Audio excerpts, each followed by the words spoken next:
Week 3 of the NFL season is officially in the books.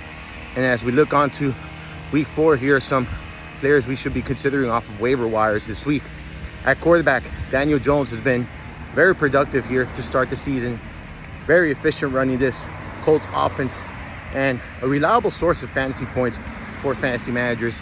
If he's out there and you're hurting at the position, or in a 2-quarterback league, super flex league, strongly recommend adding him. I actually think he should be owned in all super flex and 2-quarterback leagues at this time. And even in single quarterback leagues, he's someone you can strongly consider as a every week starter at this point. Then Geno Smith, another option here, especially if you're hurting at the position, that you can consider off of waivers this week. At running back, Trey Benson, look, he should be owned in 100% of the leagues right now. So if he's out there in your league, make sure you're going out there. Waste your waiver priority on him. Bid upwards of 40-50% of your fab on him. Someone I think could be a league winner for you down the stretch.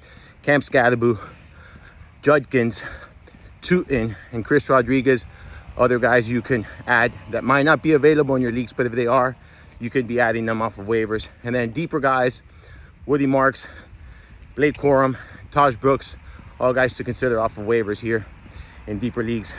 Then at wide receiver, Alec Ayomaner, someone who I discussed last week, still available in a lot of leagues. So if he's out there, make sure you're adding him.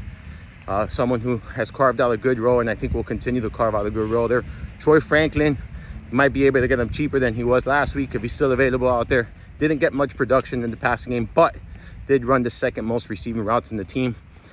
Romeo Dobbs, I think he's a floor play in PPR formats, someone you can plug and play in a bind. Then you got Trey Tucker, who had a big performance there, another guy you can strongly consider. And Christian Kirk, I look at him as a nice add in PPR formats, kind of a speculative add. See what happens there with his role in Houston.